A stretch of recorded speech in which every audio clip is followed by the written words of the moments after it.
এরা কোদাল কোপাবে না পরের ধান কাটবে না অত সংস্কৃত শ্লোক উচ্চারণ করবে? এটা তো ওয়া কখই জানতো। এই কথা বললি রাগ হয়ে যাবেন তো, কিছু লোক একটু রাগ হয়, কি করবো, কিছু বলার নাই। এই যে দাদুর সঙ্গে ফুটা কাটে কাটে, এই জায়গা আছে নাকি? আছে 2-4 না? এই ফুটা কাটার মন্ত্র এনে একটা কাটতে গেলি মন্ত্র আছে, গুরু গোবিন্দায় নমঃ। এখানে কাটতে গেলি কেন গোবিন্দায় না কি কয় আমিও সাকা যাই।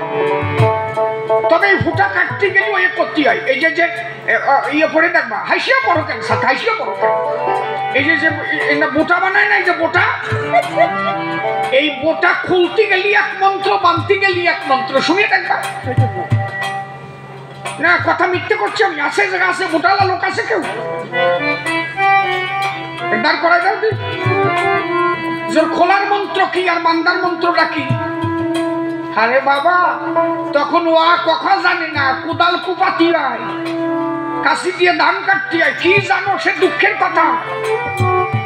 বাংলাদেশের মানুষ যে কয়জন আছে তারা একটু বয়স হয়ে গেলে জানবে, শালা ড্যাপের খই খেয়ে বাঁচিয়ে রয়েছে, তাল গুটা খেয়ে বাঁচিয়ে রয়েছে, ওই যে শাপলার যে শালুক ওই যে পোড়ায় খেয়ে বাঁচিয়ে রয়েছে, তারপরে ওই যে ছোট ছোট ওই যে কি জানো অত অনেক মটরশুটি না কি কত, মটরশুটি না কলাই, ওই সালাম পুড়াইয়ে খাইয়ে খাইয়ে শেষে হনুমানের মতো মুখ টুক পুড়িয়ে বাড়িয়ে আসছিল। ছোলা কত নাকি জানে খেসারি সারা এড়িয়ে ছাড়িয়ে দিত।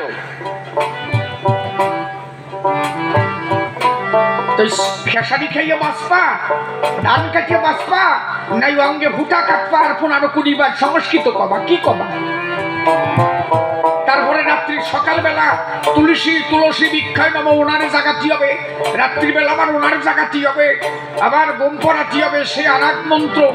সে মন্ত্র কতি কাজে যাওয়া লাগবে না, পেটে গামছা বাঁধতে শীত হয়ে থাকতে হবে। আমার ঠাকুর দেখলো কি, ওরে কাকে মন্ত্রী আমি আছি, এরা মন্ত্র জানবে কোনটিয়া? একে তো উচ্চ কাষ্টে স্কুলেই জাতি দেয় নাই, তাহলে এদের কিভাবে উদ্ধার করা যায়? তাই বলেছে খালি মুখে হরিবল